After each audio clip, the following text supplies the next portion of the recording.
North America, this split has been different than any other split.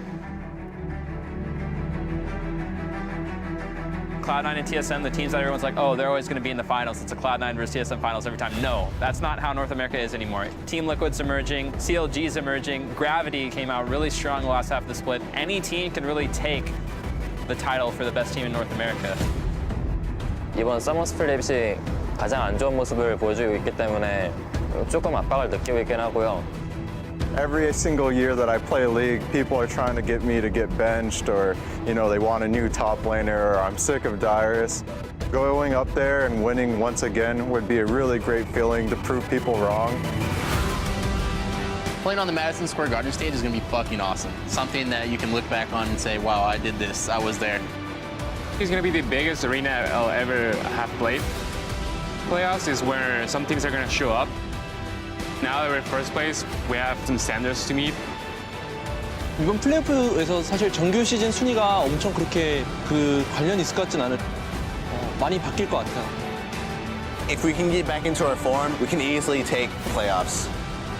거기서 제가 제가 증명해야 된다는 거 그것만 남은 것 같아요. 기회가 생길 것 같아요. Honestly, we are ready to take on anyone. It would just feel right. It would just feel like it would be the right thing for CLG after all this work we put in to finally hold up the trophy. Our major goal is to prove that we're the best team in NA. And you're going to see a new TSM at playoffs. 어떻게든 그냥 이겨야 된다 생각. I think this is our split. Madison Square Garden in the finals, you'll see us there.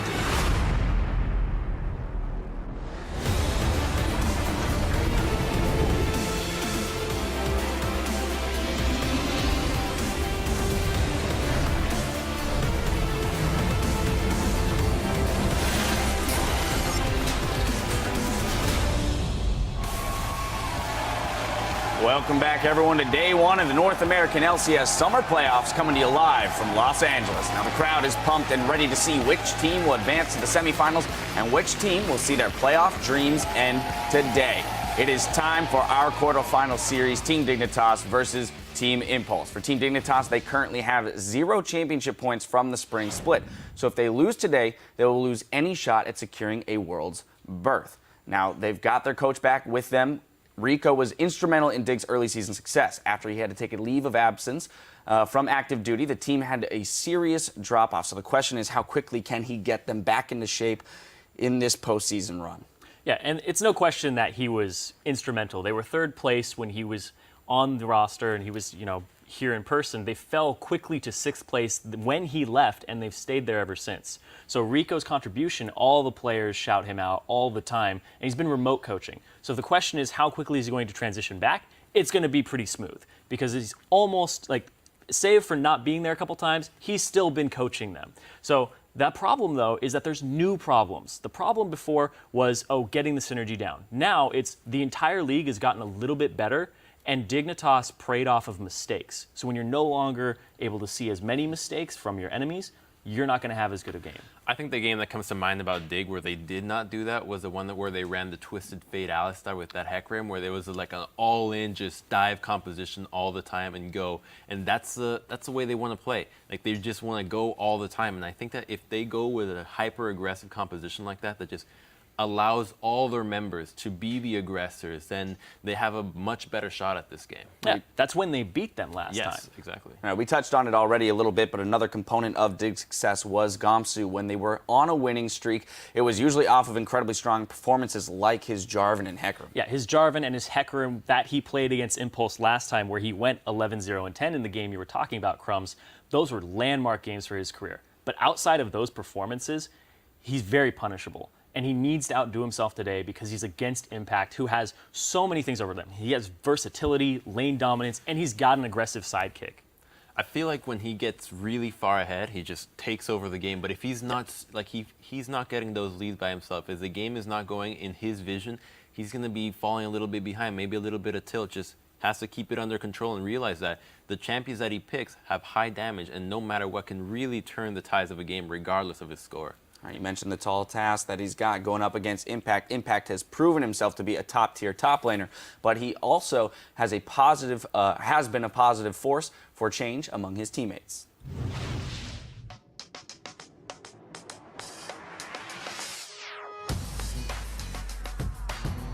좀 좋은 모습 보여서 NA에서는 그래도 지금 가장 잘하는 탑소리라고 말할 수 있는 사람은 많을 것 같아요, 지금은. 근데 그래도 국제대회에 나와서 증명한 게 없기 때문에 아직은 그렇게 말할 정도는 아닌 것 같아요. Playing with someone like Impact, at first it's kind of intimidating, but I do have a lot of respect for him. He has a lot of knowledge. He's really patient with the game, so it's been quite a big learning experience for me. We all look up to him. He knows way more. He has way more game experience. He taught me how to play as a team, how to lane swap, and how to end games. He does have friends, but are they going to be enough? The answer is, yeah, Maple Street going to be going down, turned into tarmac on this one, and now Dodo 8 also going to fall. Porpoise stuck under his turret in a 1 versus 4, now a 1 versus 5. Goodbye, double kill for Impact. Out he goes.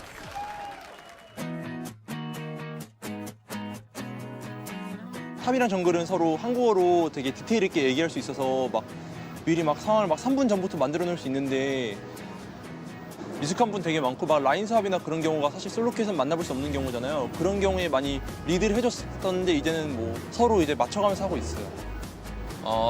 게임적인 부분 제가 많이 도와주기는 하는 것 같은데 모르겠어요. 도와주는 것 같긴 해요. My team, he's dead. Rush gets the ulti into Impact. Here comes the push towards Keen. Keen does have flash. Pops it. Impact's gonna go for the taunt flash. Gonna land that a big shockwave, but is gonna be enough time. Okay. Rush! Oh, he flashes out! You gotta be kidding me! He makes it happen!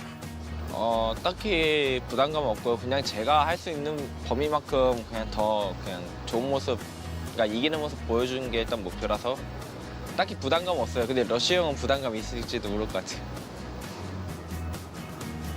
거기서 제가 제가 증명해야 된다는 거 그것만 남은 것 같아요. 좀만 더 열심히 하고 좀 더 좋은 모습 보여줘야지, 이기는 모습 보여줘야지 그래도 다 베스트 탑이라고 부를 테니까 기회가 생길 것 같아요. I'm so curious when Impact says, I have not proven myself in an international tournament. You won Season 3 Worlds. Well, did he feel like he was carried by Faker? Yeah, that might have been it, shadowed by somebody else. Oh. Now he's kind of the star of his team now, so now he gets to be, the one that's carrying everybody else. Yeah, hey, I like the mentality, Yeah. right? He's still clearly motivated to do well. That's aiming high. Exactly, That's stay let's go to Worlds motivated. again. That's good, I like it. All right, well, we're looking at the rest of Team Impulse. Now, they were the hottest team in the second half of the split, only dropping 1 game, finishing 8-1. But a note of caution here, we saw a very similar hot streak in the spring split, and when they hit playoffs, they lost momentum and ultimately ended up in 4th place. Yeah, I think a lot of that was meta shift for the jungle. Rush wasn't able to keep up with Cinderhulk, but they also have another factor now, and it's the new mid laner of Gate. Gate, oh man, he's only played 2 games, so it's a small sample size, but out of the 14 mid laners that have played in the NA LCS this split, he is 14th for CS at 10. In Gate's favor, though, he is going up against Shifter, who's number 12 out of 14, and is very not punishing in his game.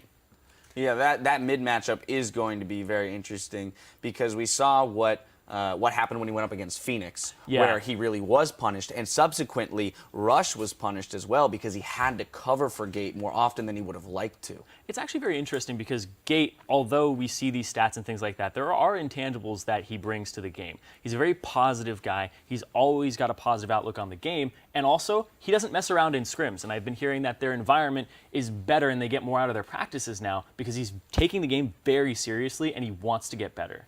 Yeah, and it's no surprise, but I think a factor of the situations where he has faltered a little bit is the matchup. A lot of times we see Victor versus Azirs, and people think, oh, this is kind of more of an even matchup, but there's so many factors like, oh, is the blue buff being denied from one guy?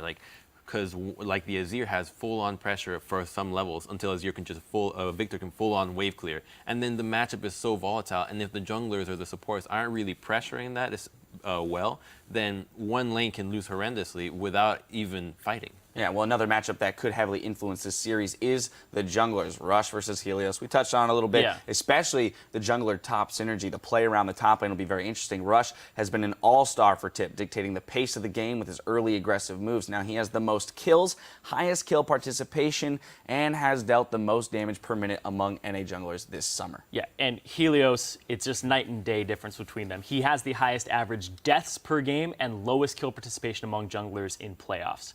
Helios has also been very predictable. He's taken Rek'Sai in 9 out of his 14 games, and now his style is becoming predictable as well, where he's going to pick the fight if he sees one. One other thing that worries me for the Dig versus Tip matchup is that I know Dig has a lot of respect for Rush, maybe a little bit too much. So if they go into the game, they'll be thinking he's going to gank my lane. He's here. He's going to camp me, especially if they're up against something like an Evelynn that can just be anywhere on the map. It'll put so much pressure that Dig will just collapse under the idea that he could be there, but he really is not. So they really need to have a lot of vision control, which hopefully Helios can do his job as he's been doing very diligently throughout the split. Keep tabs on Rush so that his lanes can feel more comfortable. Yeah, we'll see if they can shake the fear of Rush being in every lane all at once. Now, before we send it over to our casters, we want to add a little spice to the conversation taking place on Twitter. Today, we're going to have a Q&A session with our resident Salty Doge, Zyrene, right here. So tweet your questions to @LolEsports and use the hashtag Ask Zyrene. We'll be combing through for the cream of the crop for Zyrene to answer at the end of our broadcast. With that, let's send it over to our casters to get the series underway. Thank you very much, Dash. Hey guys, it's time to check out the starting lineups for this match. It's gonna be a very fun one. We're gonna start with the blue side, Team Impulse. Impact setting, he wants to be a massive performance in this one in the top lane. Rush in the jungle, Gate the new guy in mid, Apollo and AD carry, Adrian on support. And on the red side, it's Team Dignitas. Up top is Gamsu. In the jungle, Helios. Mid, Shifter, AD Carry, Core JJ. Supporting Kiwi Kid, and of course, Coach Rico is back in the building. Yeah, and I want to see what kind of impact having Rico back will have on Team Dignitas. It seems like, especially after some of their defeats, Rico is very good at calming the team down, figuring out exactly what went wrong, and figuring out how to fix it. So even if they drop the first game, I want to see if they can come back in a subsequent game, because we know coming into this one that Team Impulse is just a massive favorite. Yeah, I feel like it was critical for them to get him back in time for playoffs, because yes, he was helping coach remotely, but having someone here on stage is crucial in a best of 5. When somebody comes up with a counter pick and champion select, you have to send the team into the game with a game plan ready to go.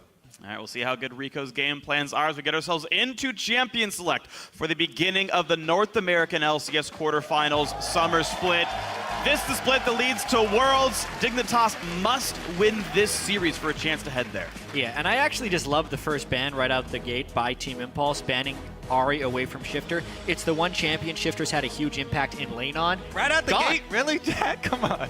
Starting early. But I think it's a good place to start in the mid lane with all this focus on Rush and Impact, the junglers and the top laners for both sides. With Helios also having a very small champ pool consisting of mainly Rek'Sai, I feel like Alistar might go under the radar here, and it's huge for both of these supports.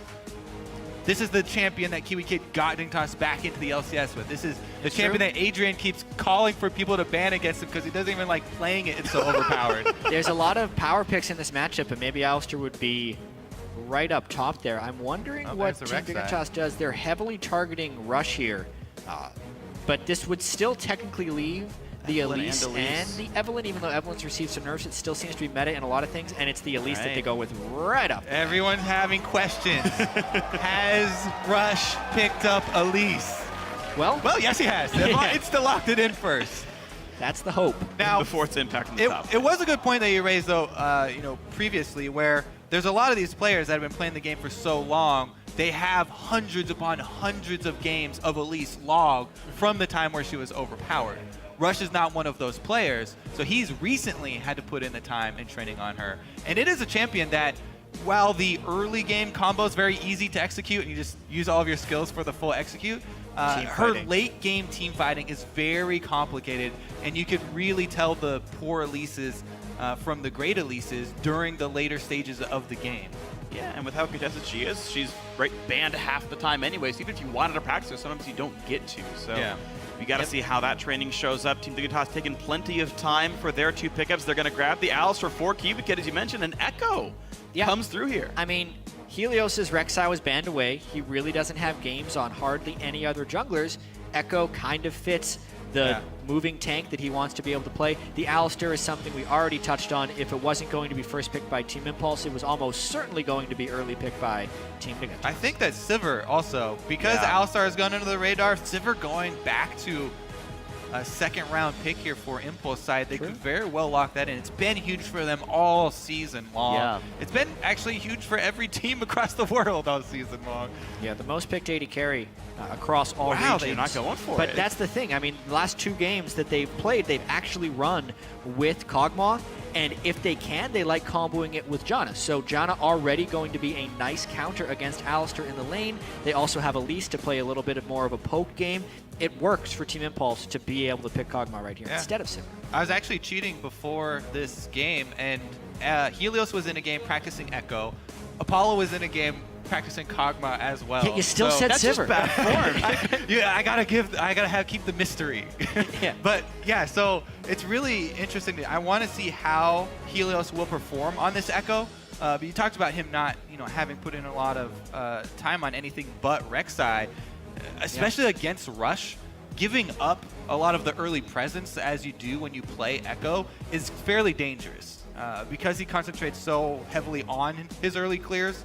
Yeah. I'm very curious to see how Rush is able to utilize the extreme advantage of Elise in the early game. Yeah, what's interesting with the Echo pick is, yes, he has a slow clear, but if he's able to fight early, he's generally effective. I think Elise is going to be more effective than him in that case, but if they were planning a bit of a collapse, Team Dignitas does have the counter pick for mid lane, which is what you want, a strong mid laner and a somewhat poke skirmishing jungler if you're going to be invaded by Elise. Yeah, especially if we're looking at a 2 versus 2 scenario, Echo thrives in counter ganking. It's so much easier for him to get off the stun from Fog of War. If he's in a brush or if he's just behind the lane, Echo can turn that around. Elise is a champion that's pretty much all single target, and she's trying to burst a single person down quickly.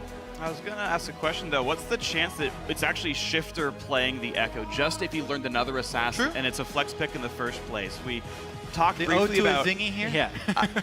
Sure, yeah, it's a nice one for Kiwi Kid, but I mean, we talked in the pregame about Gate being small sample size to be fair, but statistically the weakest mid laner in the NA LCS right now. If Shifter could beat him up, again, unlikely, but I told you I cheated though, Freak. I saw Helios in game previously. He was thinking a level ahead. He expected that. Okay, No, you're right. Okay, Victor in the mid lane. Shifter's playing Victor. It's Jungle Echo after all. I just wanted to ask after all, but the 2 big team fight mages are in now. Gate back on his here for another repeat performance here. Shifter on a Victor for some team fight, Dan. Yeah, as far as the performances we've seen from Gate so far in the LCS, his Azir, while it did win the game and have a good KDA, was weak in lane.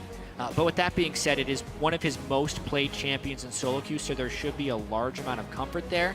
And I really don't know how much value Team Dignitas gets out of the last pick, Victor, since that's one of the champions you kind of pick regardless of your lane matchup. It's one of the early pick mid laners. While very powerful, not necessarily a counter by any means. Yeah, I mean, we've been spending so much time on individual champions for individual players here. This team comp as a whole for Impulse is far more defensive than we've seen from them throughout this split. They've got the Kog'Maw waiting to scale up, Azir for the backline, Janet disengaged, and impact on Shen. While he has been great on Shen, and he's even played it in previous seasons, we had a highlight of it. Yeah, exactly. He's a good Shen. It's not that solo killing top lane champion that people were looking for him to go head to head with Gums. But he can help Rush kill people, and that's going to be a fun one regardless. So, guys, we're going to check in with you guys throughout the series to see who you guys think is going to be victorious. So keep updating your votes throughout the series. Tweet at LML Esports. Use the hashtag TIPWin or hashtag DIGWin to let us know who you think's going to win this one. It's going to be a very interesting match, guys. The beginning of the North American LCS quarterfinals are here. Team Impulse versus Team Dignitas. Yeah, let's get into this game 1 because we know that Team Impulse, it looks like they got almost everything they were going for in this draft. Looking back at some of the past trends as well, Core JJ had played Kog'Maw in Team Dignitas' 2 Week 9 games as well. So Sivir neither picked nor banned. A little bit surprising, but it does follow some of the more recent trends. Other than that, the only first-time champion would be Elise, but that's going to be a highly picked champion. Yeah, I'm really curious as to what direction Rush is going to take this Elise, because both the Runeglaive and the Cinderhulk are viable builds for her. If you know Rush as a player, then you would think that he would go for the Runeglaive for the extra burst damage early and look to fight people. But Kiwi Kid says that he the current meta is actually working in Rush's favor. The meta right now changed from like Cinderhulk junglers to like more aggressive carry type junglers, and that's what Rush is like really known for playing.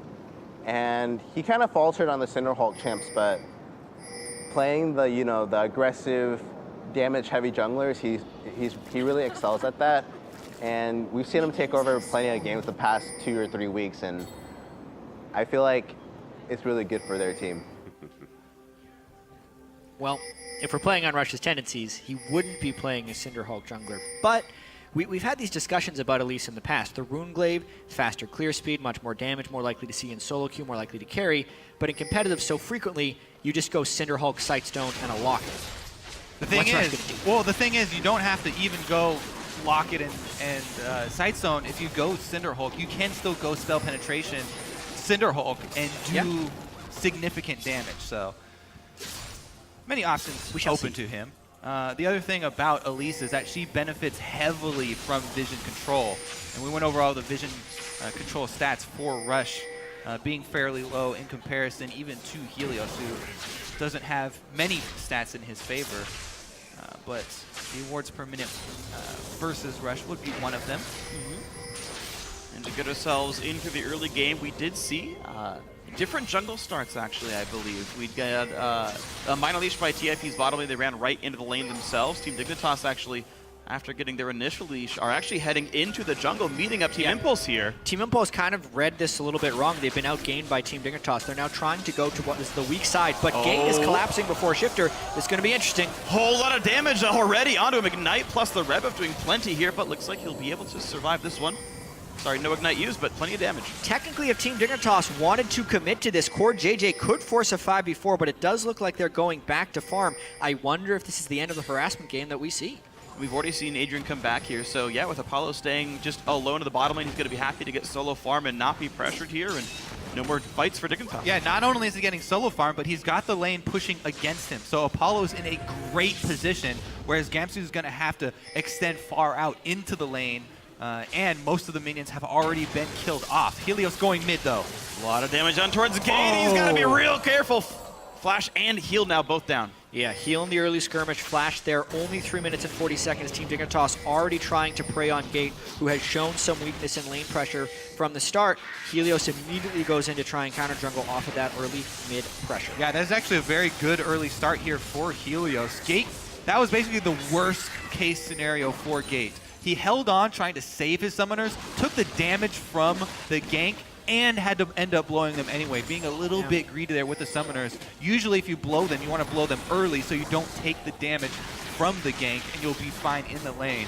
Now he's going to be hurting, though, because Alistar, even Kiwi Kid roaming up. Wow. They are just pressuring that mid point here for Impulse. Gate, the new guy on the team, is really feeling it.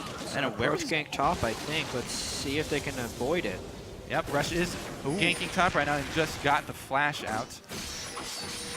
Elise's level 3 kit, pretty much unmatched. Both these teams really, like, a lot of times when you see high pressure games like this one, right, your first playoff series in a while, teams oftentimes play a bit slowly. They're a bit slowed down by the pressure of the game, but both these teams firing so fast and so quickly in this game. So many ganks come out already. Yeah, I think it really does speak to the preparation of Dignitas and, you know, the effect of having Rico back here in person. They came out with a very early game plan, and you can very much see that their point that they wanted to pressure was Gate from the early point of the game. Both Summer are still going to be down for him. And we'll see if he decides to spend a lot of time warding to try and keep himself safe. Helios does still have flash on Echo, so he's got to be wary. Yeah, I really need to see if Shifter can push this lane advantage over Gate. Double summoner spell advantage, experience advantage. Goes back and just buys a spell book, though, instead of saving up for the 1,000 gold you normally see on Victor in order to shove the lane. So Shifter won't actually have amazing ability to shove the lane as of yet. And we've seen him actually get a super early advantage in lane a couple times and then immediately lose it by missing some CS later. he needs to be able to push this against Gate if Team Dignitas wants to gain an edge. Yeah, and the other thing you would look for is continued jungle pressure on that mid lane where both summoners are down. But Helios does not return to try and fight the 2 versus 2 that would be in his favor at the mid lane. Instead, he goes bottom, heads off Rush. In the top, though, Impact doing a lot. The chain vest already from Impact. Knowing he's laning against Trist, not expecting a lane swap back into the Gnar. The chain vest would be a pretty good item against Gnar as well, so yeah, it's just the right way of building up towards Sunfire. That was actually a very good job of Gate there, playing defensively in his lane as Kiwi Kid came through his own jungle.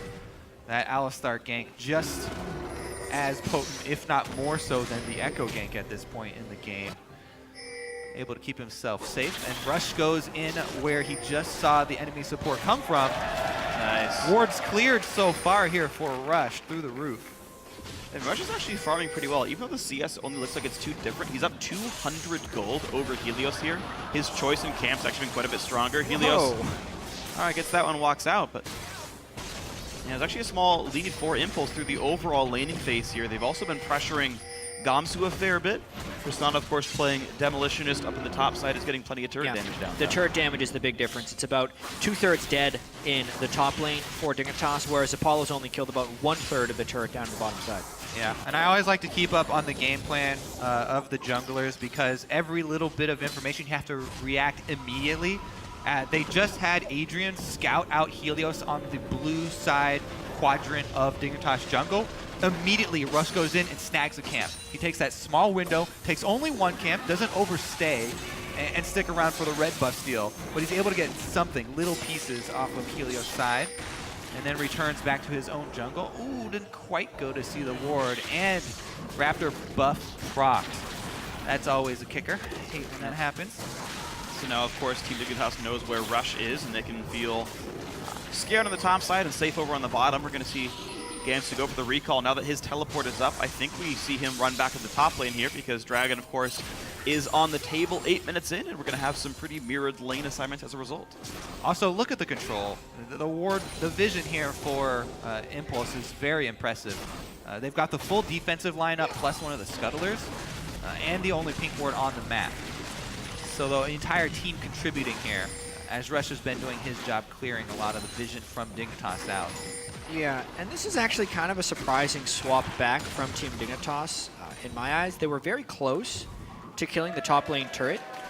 Obviously, they wanted to have some presence bottom lane because Impact could Shen ult down and create a play to force the dragon, but all the work they put into the top turret is essentially lost at this point.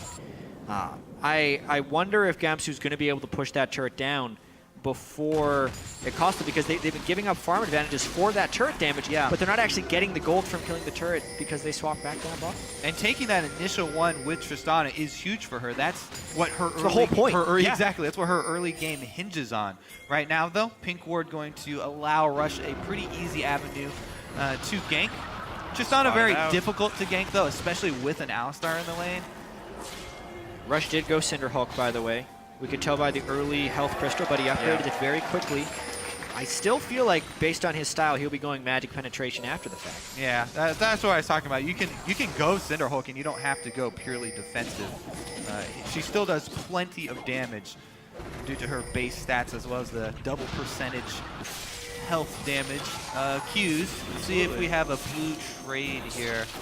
Helios going to steal this one away. Not quite sure what the timer was for Dignitas side, but Helios getting it done. Looks like he can even hand it off to Shifter. That's pretty handy. Nice. Now the wards have expired, and they've dropped another pink ward inside Rush side of the jungle. As Helios moves in, leaves plenty of vision here, and moves up to try and take down Impact. Gamsu's ultimate, or his Mega Gnar, will run out by the time that gets to the turret, though. What? Maybe isn't Bombi Cinder range when he tried to recall? I think so, because Bombi Cinder, I believe, does aggro unaggroed monsters, whereas Cinderhulk does not. I could be wrong on that one. You guys know more than me. So what's interesting here is Impact is getting shoved in a little bit by Gamsu, so maybe they'll end up getting that top turret anyways. I think they need to get it pretty quick, though, They don't want to fall behind the curve here. It's surprising too because when they all swapped back, Gnar was 400 gold behind Impact and still was able to push up in the matchup. Yeah, well, there was a giant creep wave up there that Gamsu was able to get at his turret. You know, at the point that you're talking about, yeah, Impact had an entire level lead over him as well. But the 2.5 minion waves that were sitting there, he was able to collect the majority of it at his turret, which was crucial for him. It's actually a really minor point I want to bring up. You guys talked about Rush being unfamiliar with the champion, but first, hold on. There's a gank in the bottom lane. Dan with the disengage. Kiwi Kid slowed down. And Impulse will stay safe. So you talked about Rush's familiarity with Evelynn. Ooh. They should keep ganking. Never mind, I can't talk about this yet. All right, her melee W is an attack reset. Last time he cleared a pink ward, he hit the active before his first auto attack, just to get the attack speed. But the right way to do it is attack once, then hit the thing for an attack reset and the attack speed. So a minor misplay demonstrates Rush's unfamiliarity with the champion. All right. Really, really and minor he's going thing. Sightstone too. I wanted to see it. Oh, wow. Boots and everything else. He's doing the more vision control heavy game. Team Dignitas is also playing a very controlled game as well. High priority on getting deep wards. We've seen multiple roams early. They've gotten that second pink ward in. This time Rush hasn't been able to clear it. And they've done a pretty good job scouting Rush out for the entirety of this early game.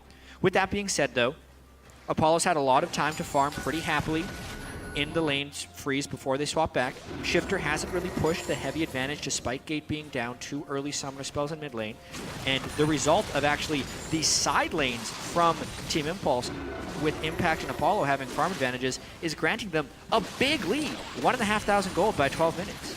Just from minions, just from farm, it's really impressive. Almost every single lane down the line has a pretty sizable lead here. Yeah, 500 Gate. in the jungle, 400 top lane, 580 carry. Yeah, it's just Gate, as you said. Pretty big deal here, and Rush still just hard farming. Center Hulk, of course, gives him plenty of clear speed. He's just going to be fine. And he's gone straight into the Sightstone as well. Talked about the importance of vision control with Elise. Her combo so much more effective if she can get the cocoon off from Fog of War and get the entire rest of her kit to chain after that. Finally clears the pink ward away. Has to respect Helios. Doesn't get to clear the green ward. Oh no, he gave away Spiderling gold. One quick thing we should mention as well. Is the Azir changes on this patch as well. All right, barely though. That guy had to run and hightail it out there, Apollo. Couldn't quite land any more ultis on that one. But yeah, this bot lane's getting worse and worse. And I mean, you mentioned the early Tristana turret pressure, but now the bot lane turret could almost be taken out by Impulse's duo lane. Yeah, he can't get to the turret. Kog'Maw's already at the point, post level 6, that level 6 harass from Kog'Maw borders on the line of Corki harass with the long range, and he's gotten the early Sheen, so just that W active Sheen auto attack with a Janna shield from Apollo is definitely taking its toll on 4JJ. Yeah.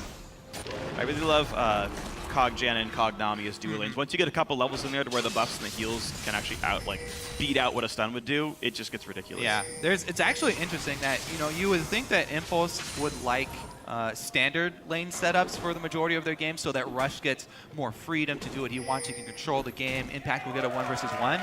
However, Team Impulse have opted for quite a lot of lane swaps. They have a fairly slow early tower taking time on average in their games. Yeah. And it really speaks to the power here that they're able to swap Kog'Maw back, post level 6. Kiwi Kid actually going aggressive at the wrong time here. Rush comes in.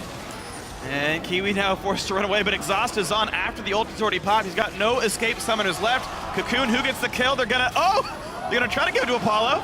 There you go, first blood of the 80 carry, Team Impulse, starting out strong. Yeah, and it happens right before 15 minutes as well, so a pretty slow early game we see now, but classic Kiwi Kid in a sense when he's not playing at the top of his ability, overextends to clear some wards, slowly punished, and a great job of Rush being involved in the first blood, but giving the kill over to Kog'Maw.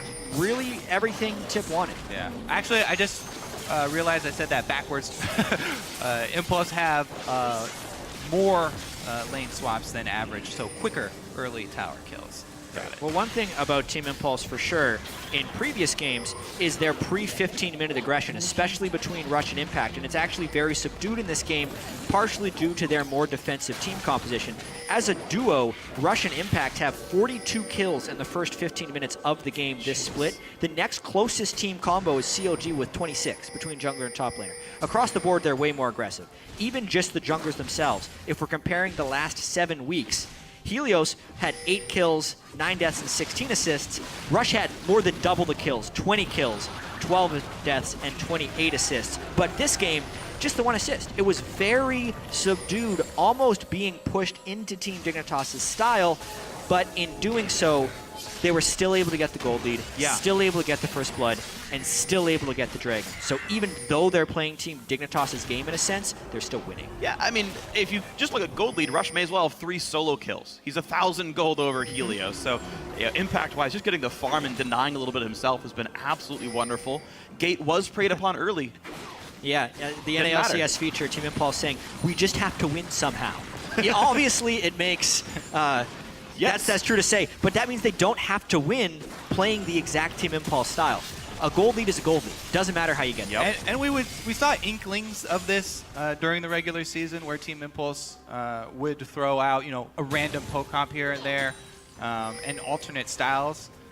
This is very impressive, though, that they're able to open up game 1 of a best of 5 without having to go to their more high tempo style that they use for the majority of the season. We talked about in Champ Select as well. We're looking for the more defensive start here, especially with the Shen and Kog'Maw pickup. Having that first kill go to Kog'Maw is huge for them. And this is the cool thing I really like about Team Impulse is even though they have a big carry jungler, a big carry top laner, potentially the best in the league, and at the beginning of the season, everyone's like, yeah, Apollo and Adrian, just be utility. Go follow everyone else. Go let the Koreans win you the game. This is the centerpiece of the composition. It's a big Kog'Maw AD carry, and Gates, the big damage dealer here, the newest guy in the league. Impulse are happy to play around the new guys. Oh, this the is non-stars. This is actually fairly big. Dignitas committing 3 people down bottom. Don't get the dive to work out here on Impact. He's going to get away to safety. Yes, they get the turret. Impulse double pinged up top, though. Looks like they might even try and push 2 here. Yeah, I wonder how this is going to be matched, because there's 3 people top, 3 people bottom. How many will Team Dignitas send to complete this? At the moment, they have no realistic way of defending off that top turret unless Gamsu burn his teleport almost right now. Gamsu's headed down bottom they here. want to dive him. Impact's got to be very careful. Kiwi Kid ready with the ultimate as well. Keep in mind, though, Tristana's not that much faster than a Cog with a lot of attack speed and a Janna shield, so 2 turrets traded for us. Yeah, in fact, Cog was faster there. And out gets Impact, out goes the rest of the team, 2 turrets for 2. This is the other thing I like about Impulse. They pretty much never try and play reactively and answer the push from their opponents. They always strike somewhere else. Yeah, which is correct. They'll can't take get there that in time game otherwise. exactly. They'll take the game of chicken. Whoa. Well, they got a bird in the mid lane. Looks like the game of chicken is Gate running away right now from Shifter, who is the victor in this matchup. And Helios going to make his way back down to the jungle. And of course, Dignitas do have some room to work with on this side of the map. They could ward up this area. Dragon only spawns a bit from now. 21:01 will be the respawn, so. There are a few things I like about Team Dignitas going right now. Gamsu, even though he's a little bit behind in CS, going Black Cleaver on Gnar will help him neutralize the Shen split push later in the game. I feel like a Black Cleaver Gnar, especially if he picks up another offensive item, is a really good answer to a Shen split push, and is one of the few champions who can kind of push him out of split pushing if he gets the start of a kill. And also, even though Shifter is only 9 CS up, it's still a CS lead. Victor still has crazy kill pressure on pretty much anyone at any stage in the game when he gets farmed. So things are not out of hand by any means for Team Dignitas. They really just are hoping for one Team Impulse overpush, and the gold is close enough that that could then get turned around and give Team Dignitas an advantage. Yeah, I'm very curious how the team fighting here from Impulse will work out with this more defensive setup. It's going to be up to Gamsu and Kiwi Kid to get to that back line and disrupt the battle lines here for Impulse. They want to do everything they can to keep Azir and Kog'Maw safe at the back lines.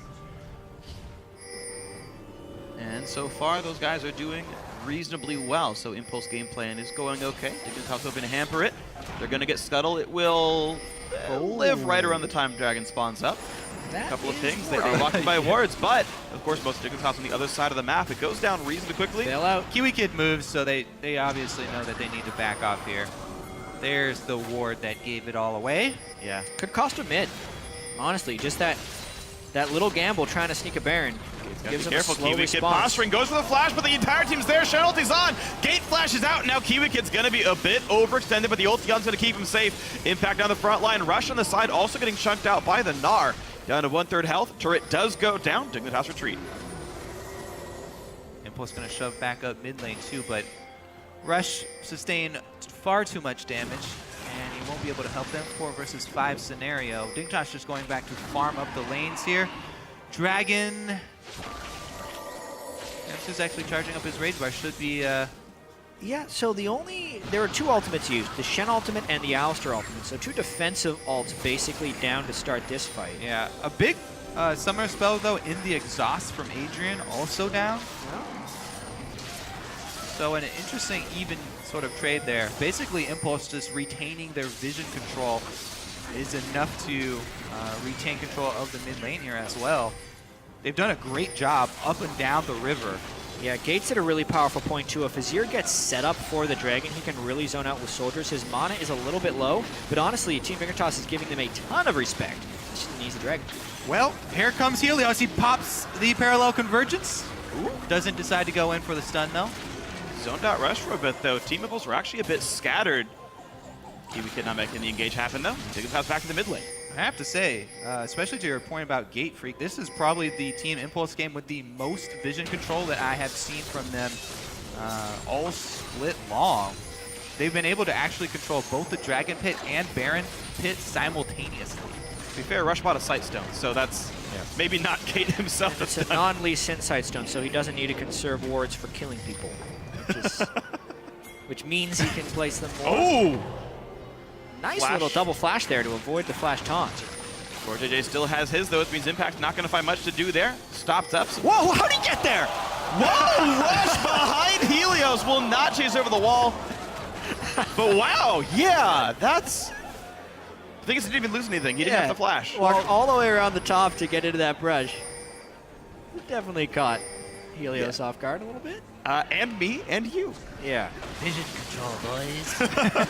All right, well, here goes the Baron. They've got a sneaky ward on the outside, just outside the entrance. So they push Helios back, but that doesn't mean they can 5v4 within the pit. Yeah. In fact, sustained half his health in damage there as well. And with Kiwi Kid having an ultimate, he could engage any fight he wanted. That would have been bad news for Impulse, and so I'd say send it back. He's got teleport and ultimate available. They want him at full health, and Dignitas have been able to take True Sight over the area now, shoving up mid lane as well. That little Baron start, another false start on the Baron, costs Impulse a little bit of ground. Yeah. Well, honestly, it doesn't seem like Team Impulse has many ways of starting fights, and they may be showing a little bit of frustration here. Impact already used his taunt flash, so that's down for another 5 minutes. Baron, they've tried twice now, hoping to get either a straggle in or just stealing Baron. They don't have good ways of engaging outside of Rush landing a long-range cocoon or Gate doing an all-out Azir initiation, which doesn't really seem like the role they want him to be playing. So this game is going to be stretching more and more, and the percentage goal lead is incredibly minimal for Team Impulse right now. I do have to credit Team Dignitas, for the most part, getting some pressure mid when Team Impulse does those somewhat frustrated type Barons to try and leapfrog ahead in the game.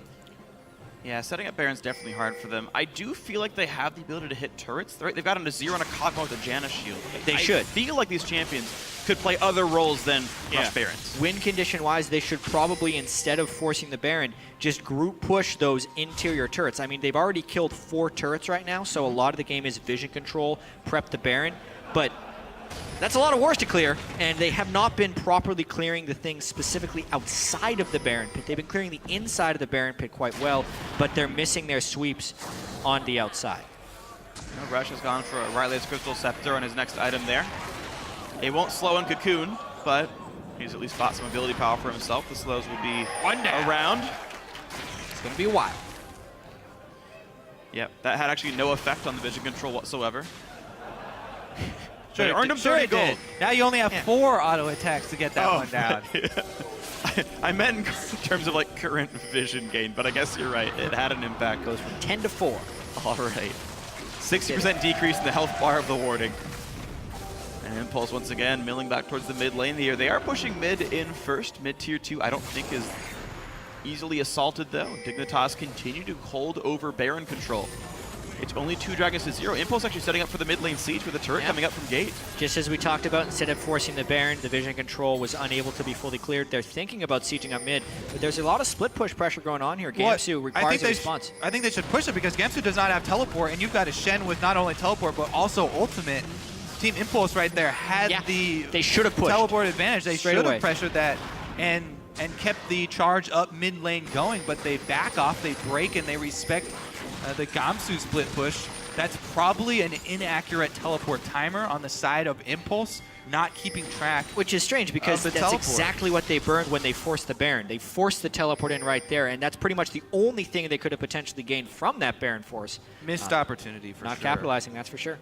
Rough stuff here, but maybe Impulse can continue to recover. The gold lead back to 2,500, but honestly this number has stagnated plus or minus 800 for the last maybe 15 minutes or so, honestly, ever since that 2 turret for 2 turret trade on the sides of the map. Yeah. Has there ever been a Team Impulse game with 1 total kill 26 minutes and 40 seconds in? I can't imagine. I would say no. That's why I kept going over the sort of odd defensive nature of the composition this time around for Impulse. They just had the ideal scenario for their team right there. Set up an Azir turret in the mid lane so they can continue to keep that outpost and have pressure and force the reaction from Dignitas while they have their split pushing Shen with both of the global teleports up, but unable to gain any lead out of it. Yeah. And Gamsu's timer just ticking down the entire time. And the thing is, I know Impulse can play comps like this. They've played multiple Kog'Maw Janna games before, and they've won the vast majority of them here. It's just, today they're just not quite making the correct choices here. And of course, to talk about Team Dignitas, these guys are definitely playing better than people had expected them to. This was 6 versus 3, and I think Impulse was the clear favorite here, but Dignitas, of course, keeping it very close. Yep, staying right in the game. I wonder if they're going to be able to control these dragons, because at the pace this game is going, it seems like Team Impulse may only have the objectives as their win conditions, and if you're going to win with 5 dragons, based on all the times it's happened, giving the opponent even a single dragon can be pretty disastrous towards that goal. This dragon could be Team Dignitas' chance to sneak it, or the catalyst to create a big fight. Careful though, because Zeke's Harbinger is in, so Kog'Maw can be incredibly scary. And a fight, Rush wants in! He's going for the battle! Does not land the spike, that goes to Helios, but the fight has begun all the same. Rush in the front line, Apollo zoned out. Ulti only knocks really Adrian in, and the fight continues as Rush picks up a kill. Gamsu's a second casualty, and this could be pretty nice. He looks at the trade kill, but it's a 3-for-1 so far, and Impulse run away with a very clean battle for themselves. Yeah, huge teamfight advantage there for Impulse. Yes, they lost the dragon, but they can shove straight up the mid lane. Kog'Maw will annihilate this turret. Azir can spawn soldiers right on it. That thing is done for. What a good job there. Even though Rush wasn't able to get the steal, he was able to chunk down CoreJJ in the back line, take him out. CoreJJ got almost no auto attacks off in that team fight. And it's still a catalyst to take a huge advantage because they have a Nashor's Azir as well as an AD carry plus John, and basically the entire turret killing team still up. They get 2 turrets and an inhibitor off of that team fight victory already. That's the big break Team Impulse needed, guys. 3 kills and 2 turrets later. Yeah, Impulse now in a very sizable lead for themselves. And you talked about how hard it was to control Baron, but now with an inhibitor dead, it's going to require more attention and more time from Team Dignitas' members to allow more of that map to be picked up by Impulse.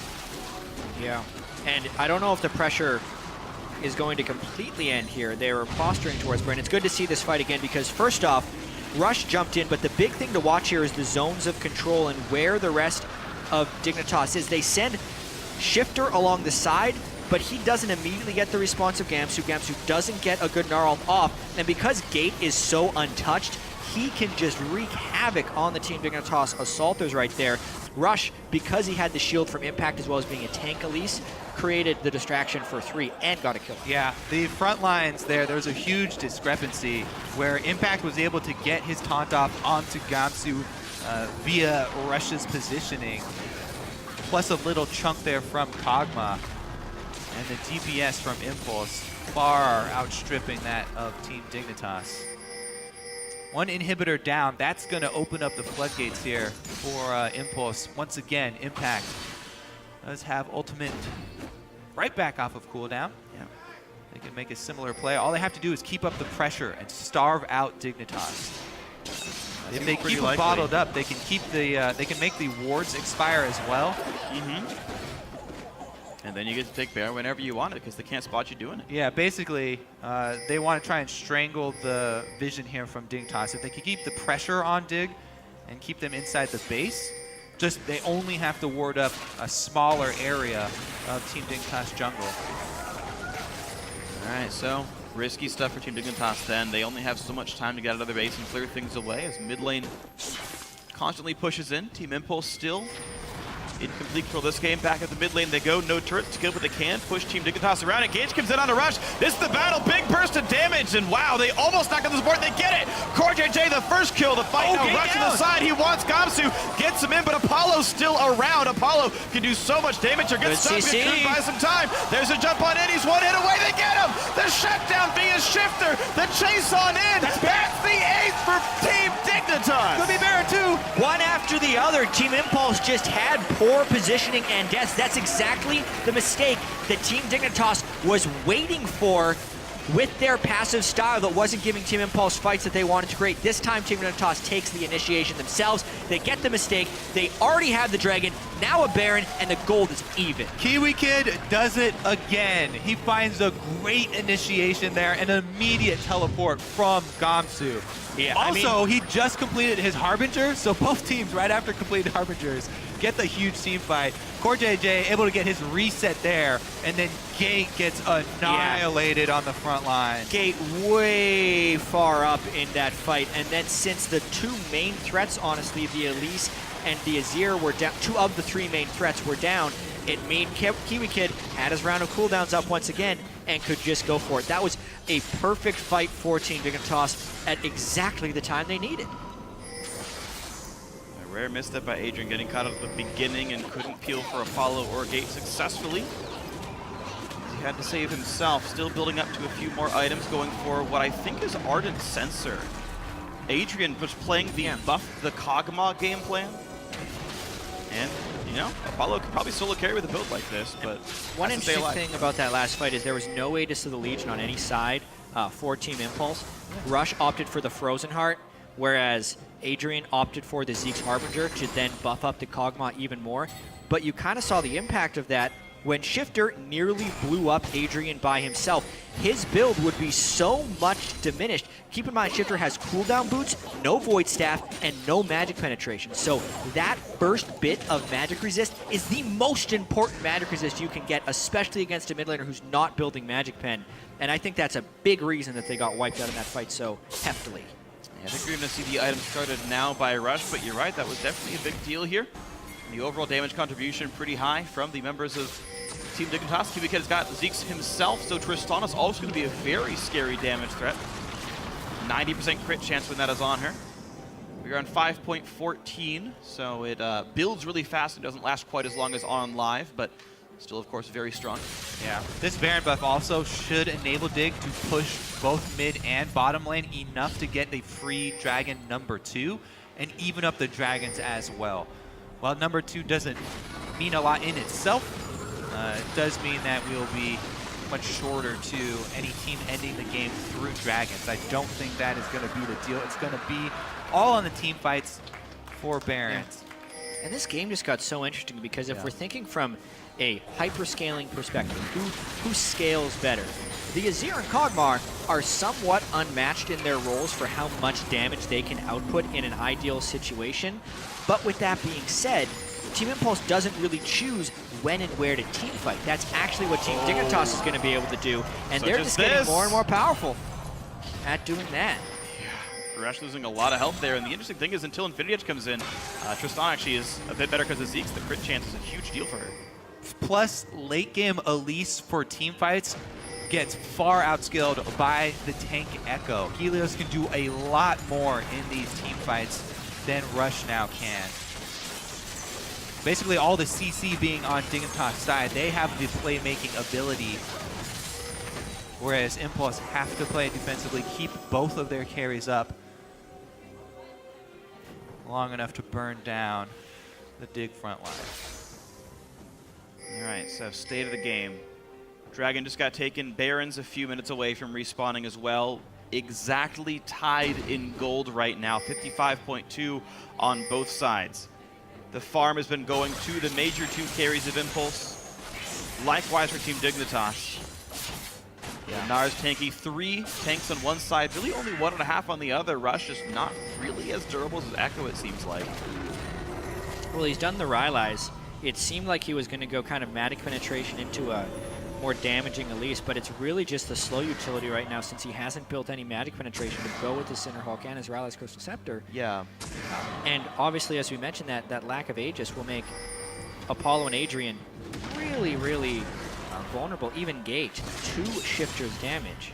So if Kiwi Kid or Gamsu land good CC from Gnar or Alistair and Shifter isn't taken out of the fight somehow, on any of those 3 squishies, they are completely dead.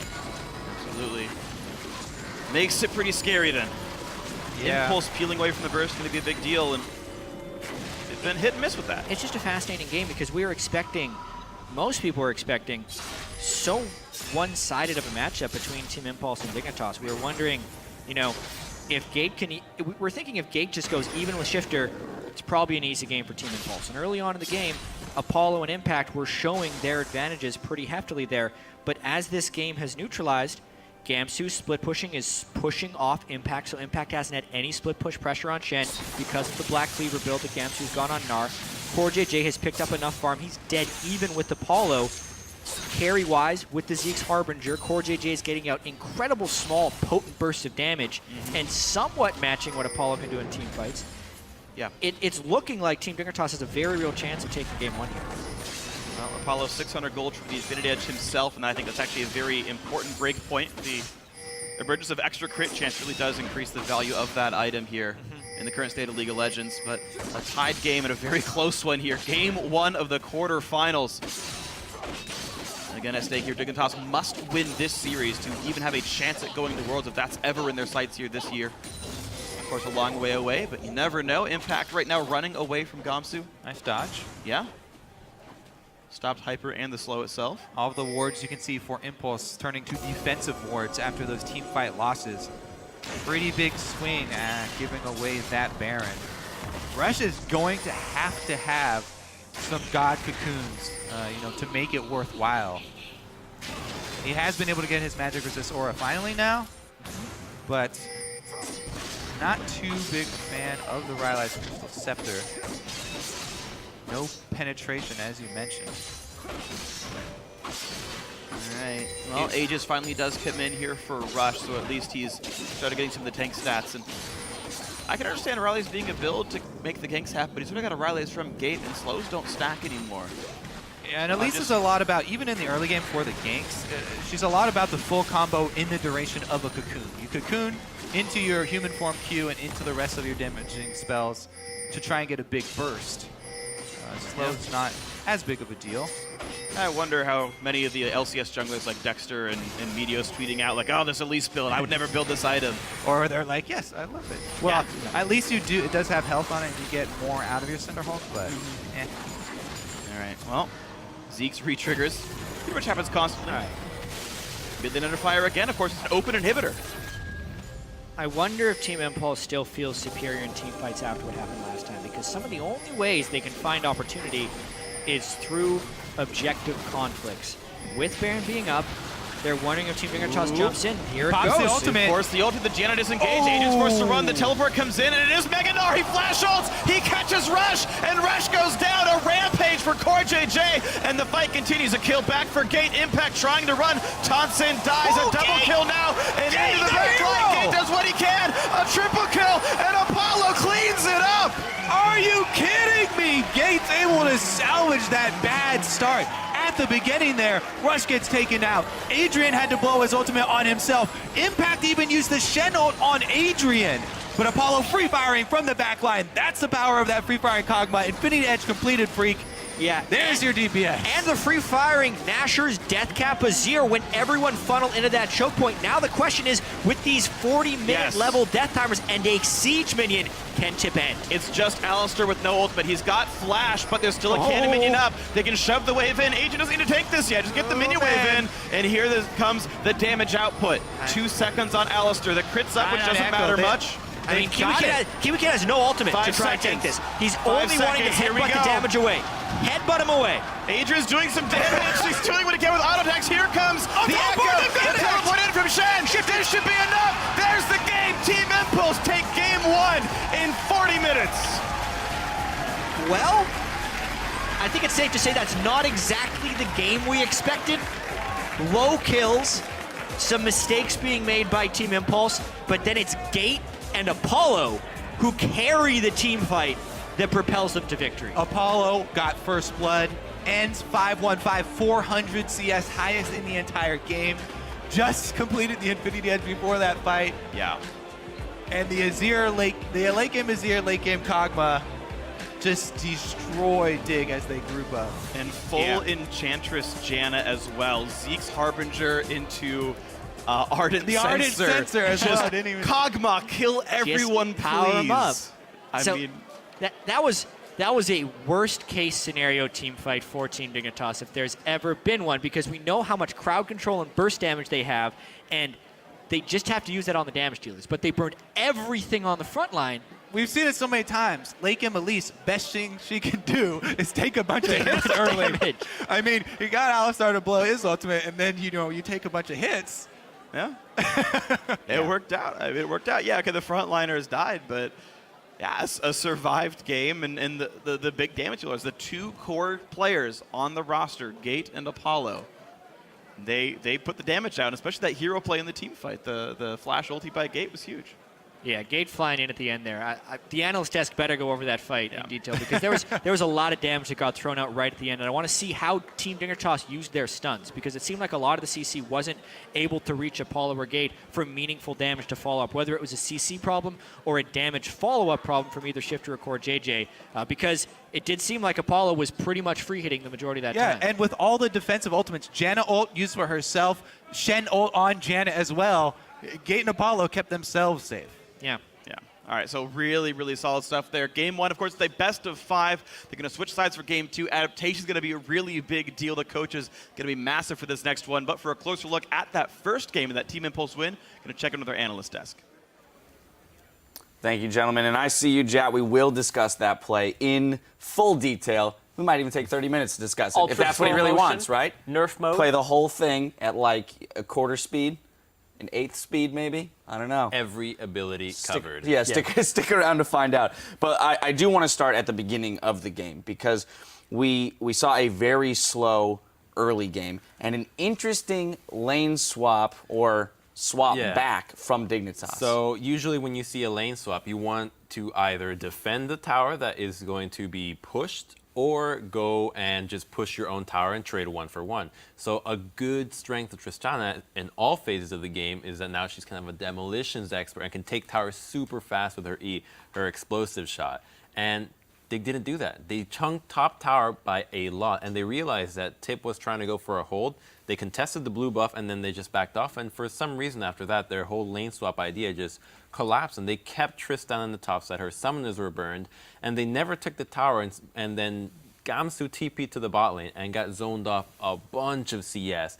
He was unable to last hit. He was last hitting pretty poorly as well. But you're not using your Tristan to its advantage. You can push towers very fast. And then they swapped the lanes back into a 2v2 scenario where you cannot aggress because they have the Shen ultimate. So it was just all over the place, and they were losing lanes pretty hard. But Tip didn't capitalize on it. Yeah. That's what I was going to say. We noticed that Rush didn't have a ton of presence in the early game on that Elise, so playing that slow game seemed to be working in Dig's favor. I do want to touch on the Tristana for just a second, because that was a lane swap that was initiated by the Tristana by Dignitas. They didn't get the turret, and on top of it, they didn't even use the Tristana correctly later on. I would have liked to see a different pick, because it's a very team fight-oriented composition. and they didn't even need a Tristana because she didn't even give them that early gold advantage that you get from a turret. That's the big bonus. It should be a passive on Tristana that you get a turret at the start of the game a little bit faster than the enemy, but they weren't even able to capitalize on that, so I think that Tristana pick was just completely worthless at that point. Yeah, well, let's jump ahead. We have a couple replays we're going to go over, so I want to get into the first one. 31 minutes into the game. It's an ace and a baron for Dignitas off the back end of that. We're going to pull that up just now. Crumbs, I'm going to let you walk us through this one. So this fight showcases Tip's composition. They need to be grouped at all times, and they are not. Like, Cocoon is already used, and the Janna and Elise are completely by herself. This is all free damage done from Dig. And as Azir tries to go on the Tristana, who looks like it's going crazy and jumping in, turns out there's an echo stun right there. So it's a little acting from JJ over here. And then, like, you just cannot fight as you're split. Eventually, the fight that Tip wins is actually when they're all clumped up. But this one really reminds them that, look, we have to stick to the game plan, otherwise we're just going to get aced and lose. And right. That was Dignitas actually picking a good fight because they saw them out of position. Kiwi Kid kept the back line in order, and what ended up happening there was this was right as they got their Zeke's Harbinger on Kiwi Kid. And a big part of this is Zeke's Harbinger, the counter to it, is kill the support. If you kill the support, that item is no longer affecting the AD carry. And what happened was Core JJ actually, his turned online, and he turned and he killed Gate in 3 hits. Yeah, I have to jump in here real quick. We actually had an LCS Big Play tweet for that replay right there. At Kitasilva wrote for that play. Amazing fight and comeback out of Team Dignitas. Way to go, Kiwi Kid. Again, this is kind of the glimpse of the Dignitas that can win the series. When they play like this, decisive calls, punishing mistakes. You're mentioning that, Tip's composition is not effective when split up. Dig recognizing that and attacking that weakness. I think in that fight, the big hero happened to be Helios and not so much Kiwi Kid, because Echo's mechanic, the way he works, when he throws out the stun, the parallel conversions, if he's in sight, you will hear it. He will say, like, whatever sound that he says, he makes it, and you hear him, you see him do it, and then everybody, okay, just back off. But he was hidden in the Raptor Rush. Throws it away. Gate doesn't know that there's a stun coming out, walks right into it, and in the fight that they end up losing, the stun only hits the Shen where it could have hit the back line. Now I want to move us ahead to our next replay. 39 minutes in, this is what you were talking about, Crumbs, what happens when the team is together. We're going to pull this one up on your screen, and Zyrene, I'm going to let you walk us through it. I think the stun actually hits Gate a little bit on the side too, but what happens is he's got this set up, he's already got soldiers out, and he's just poking, whittling them down, and then they blow a lot. Adrian flashes away so the Zeke stays online, and then they stun Apollo against the wall, but they don't focus him, they focus Rush. And now they're all in the choke point, and this is properly set up by Azir. Boom, throws everybody into where his soldiers are, and he just destroys them. And meanwhile, off screen, Apollo, he has his Zeeks online. He's just throwing so much damage into them. And the fact that, like Jat was talking about where they use their stuns, Gnar hits 2 people, they focus all their damage on Rush while Apollo is stunned right there, and then they aren't able to follow up afterwards. They blew all their damage on some mildly tanky members. I mean, that's exactly how you want that composition to work. Ideally, you want to be sieging, so it's just in a straight line, tanks in front, Elise in the middle, and then you have Janna, Kog, and Azir way far back. So in that choke, when it came into the brush, reminiscent of being in the lane. You got the tanks in the front soaking up as much damage as possible, with the very long-range Kog'Maw and Azir just dishing out damage, untouched, protected by the terrain. Yeah, you have to have a formation for this team composition because it involves disengage and sieging. And we saw it locked in. We're like, Azir and Kog'Maw, sole damage dealers of this comp. Yeah.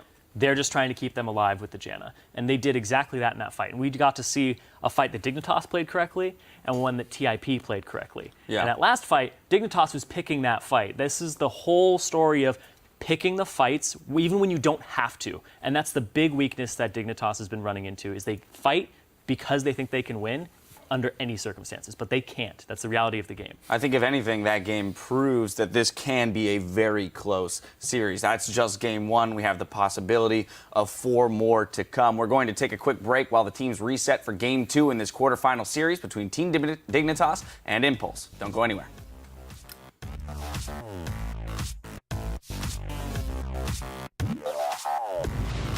And you should be nothing but happy today. Remember that 3 months ago we were playing relegation game, and now we are playing for a spot in New York.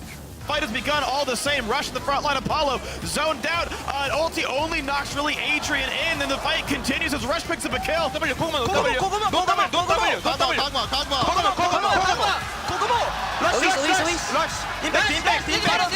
He catches Rush, and Rush goes down. A rampage for Core JJ, and the fight continues. A kill back for Gate. Impact trying to run. Adrian's doing some damage. He's doing what he can with auto attacks. Here comes the Echo. Teleport in from Shen. This should be enough. There's the game. Team Impulse take game one.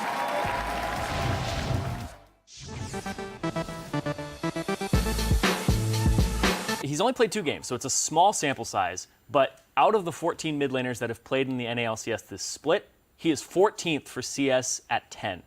In Gate's favor, though, he is going up against Shifter, who's number 12 out of 14, and is very not punishing in his game. Yeah, that mid matchup is going to be very interesting because we saw what happened when he went up against Phoenix, where he really was punished, and subsequently Rush was punished as well because he had to cover for Gate more often than he would have liked to. It's actually very interesting because Gate, although we see these stats and things like that, there are intangibles that he brings to the game. He's a very positive guy. He's always got a positive outlook on the game, and also he doesn't mess around in scrims, and I've been hearing that their environment is better and they get more out of their practices now because he's taking the game very seriously and he wants to get better.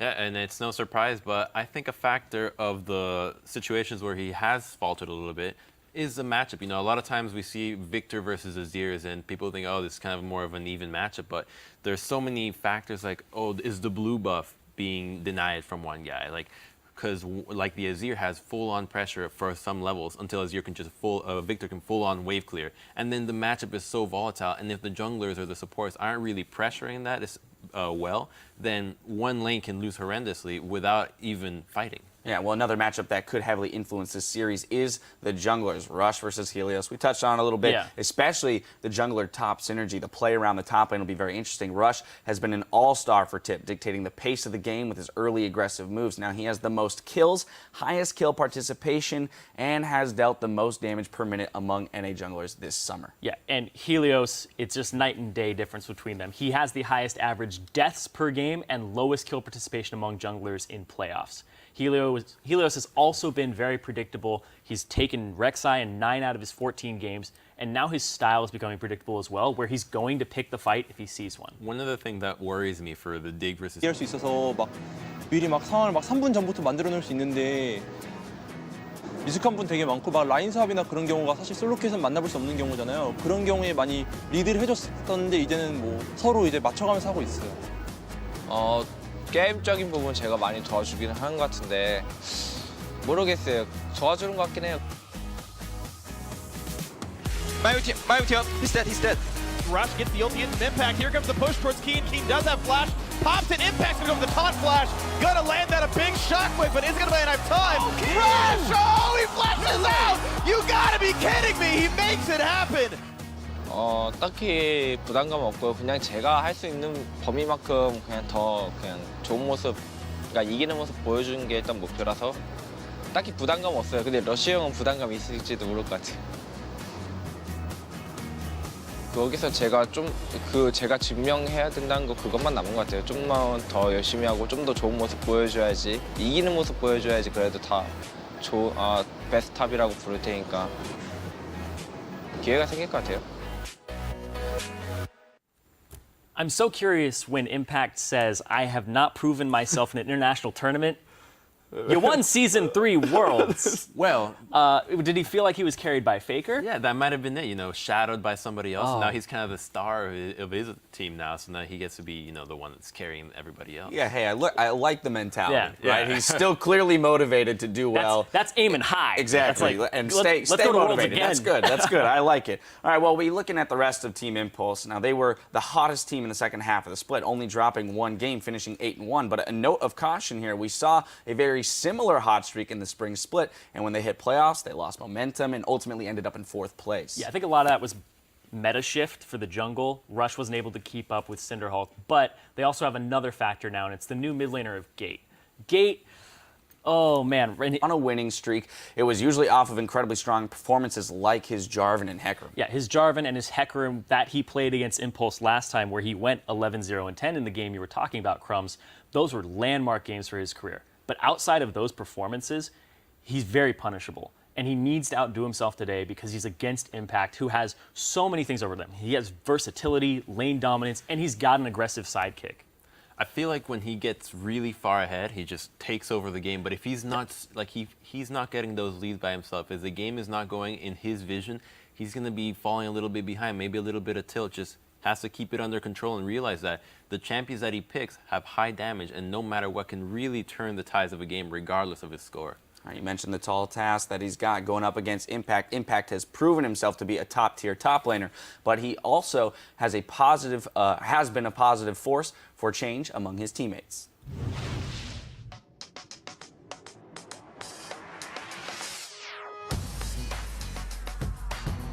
좀 좋은 모습 보여서 NA에서는 그래도 지금 가장 잘하는 탑소리를 말할 수 있는 사람은 많을 것 같아요, 지금은.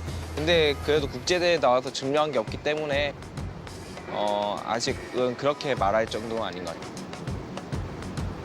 Playing with someone like Impact, at first it's kind of intimidating, but I do have a lot of respect for him. He has a lot of knowledge. He's really patient with the game, so it's been quite a big learning experience for me. We all look up to him. He knows way more. He has way more game experience. He taught me how to play as a team, how to lane swap, and how to end games.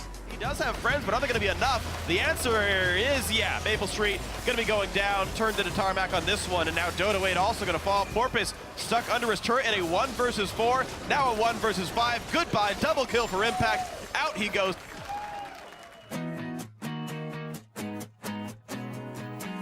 탑이랑 정글은 서로 한국어로 되게 디테일 있게 얘기.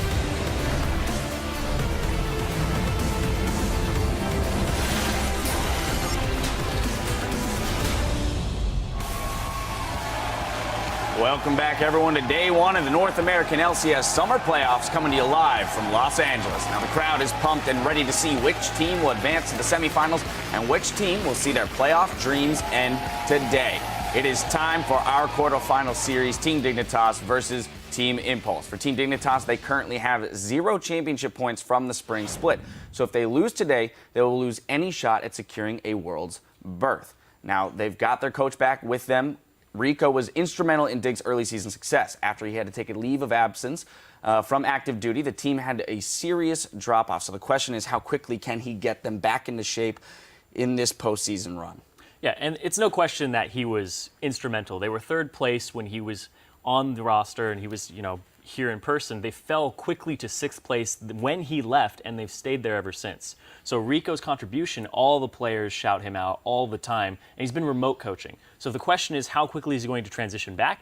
It's going to be pretty smooth because he's almost save for not being there a couple times, he's still been coaching them. So that problem, though, is that there's new problems. The problem before was, getting the synergy down. Now it's the entire league has gotten a little bit better, and Dignitas preyed off of mistakes. So when you're no longer able to see as many mistakes from your enemies, you're not going to have as good a game. I think the game that comes to mind about Dig where they did not do that was the one where they ran the Twisted Fate Alistar with that Heck Ram, where there was an all-in just dive composition all the time and go. And that's the way they want to play. They just want to go all the time. And I think that if they go with a hyper-aggressive composition like that just allows all their members to be the aggressors, then they have a much better shot at this game. Yeah, that's when they beat them last time. Yes, exactly. All right, we touched on it already a little bit, but another component of Dig's success was Gamsu when they were on.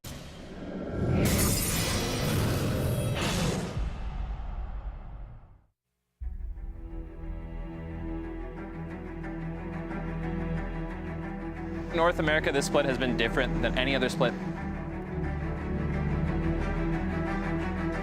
Cloud9 and TSM, the teams that everyone's like, they're always going to be in the finals. It's a Cloud9 versus TSM finals every time. No, that's not how North America is anymore. Team Liquid's emerging, CLG's emerging, Gravity came out really strong the last half of the split. Any team can really take the title for the best team in North America. 이번 서머 스플릿이 가장 안 좋은 모습을 보여주고 있기 때문에 조금 압박을 느끼고 있긴 하고요. Every single year that I play League, people are trying to get me to get benched, or they want a new top laner, or I'm sick of Dyrus. Going up there and winning once again would be a really great feeling to prove people wrong. Playing on the Madison Square Garden stage is going to be fucking awesome. Something that you can look back on and say, wow, I did this, I was there. It's going to be the biggest arena I'll ever have played. Playoffs is where some things are going to show up. Now that we're first place, we have some standards to meet. 이번 플레이오프에서 사실 정규 시즌 순위가 엄청 그렇게 그 관련이 있을 것 같진 않을. 많이 바뀔 것 같아요. If we can get back into our form, we can easily take playoffs. 거기서 제가 제가 증명해야 된다는 거 그것만 남은 것 같아요. 기회가 생길 것 같아요. Honestly, we are ready to take on anyone. It would just feel right. It would just feel like it would be the right thing for CLG after all this work we put in to finally hold up the trophy. Our major goal and prove that we're the best team in NA. And you're going to see a new TSM at playoffs. 어떻게든 그냥 이겨야 된다는 생각. I think this is our split. Madison Square Garden in the finals, you'll see us there.